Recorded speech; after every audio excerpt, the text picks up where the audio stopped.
ভাই তিনজনে। আমার ছেলে সাজ্জাদ হোসেনের মা আমি, আর ওর বউ মনে করেন তাজহাটের লোকজন ওর বউকে চাপ প্রেশার দিতেছে, এই কারণে ওর বউ মানে কেস তোলার জন্য করতেছে। আমার সঙ্গে অনেক চিল্লাচিল্লি ঝগড়া কাজিয়া করতেছে যে আমি কেস তুলবো, কেস রাখবো না, মানে ওই তাজহাটের লোকজন ওদের প্রেশার দিতেছে, এই কারণে ওদের নাকি চাপ সৃষ্টি দিচ্ছে।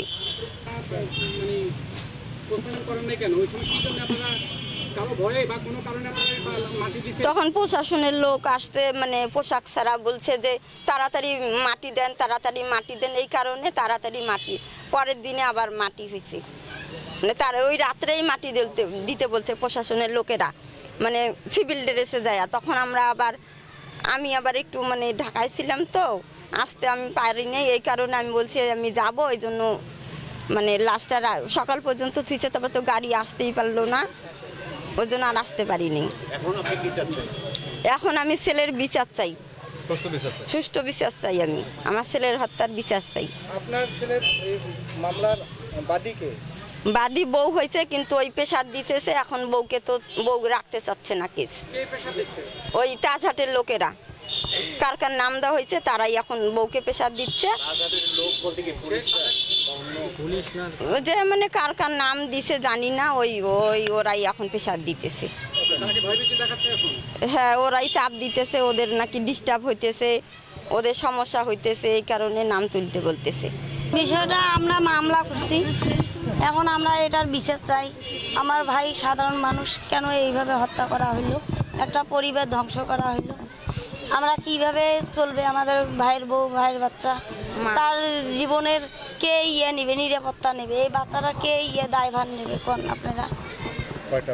একটাই বাচ্চা।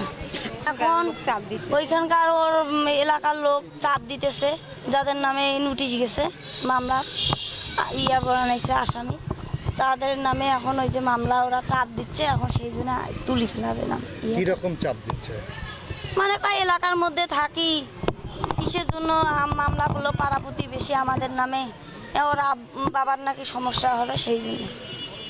মৃত সাজ্জাদ হোসেন আমার ছোট ভাই, এলাকাবাসী, মামাতো ভাই হয়।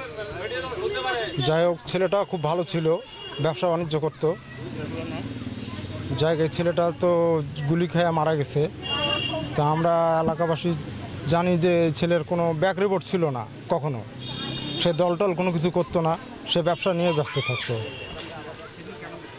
সেদিন মাল আনতে যায় সে মারা যায়। আমরা এটা সরকারের কাছে, তত্ত্বাবধায়ক সরকার যে আছে তার কাছে আমরা এটা ন্যায্য বিচার চাই। বাদী দ্বিতীয় পক্ষের আবেদনের প্রেক্ষিতে মামলা রুজু হয়। কোতোয়ালি থানার মামলা নম্বর 14। উক্ত মামলার ভিকটিম মৃত সাজ্জাদ হোসেন এর মামলা সুস্থ তদন্তের স্বার্থে বিজ্ঞ আদালতের আদেশক্রমে আজকে লাশ উত্তোলন করা হলো এবং ময়নাতদন্ত শেষে লাশ মর্গ থেকে সমাধি করা হবে।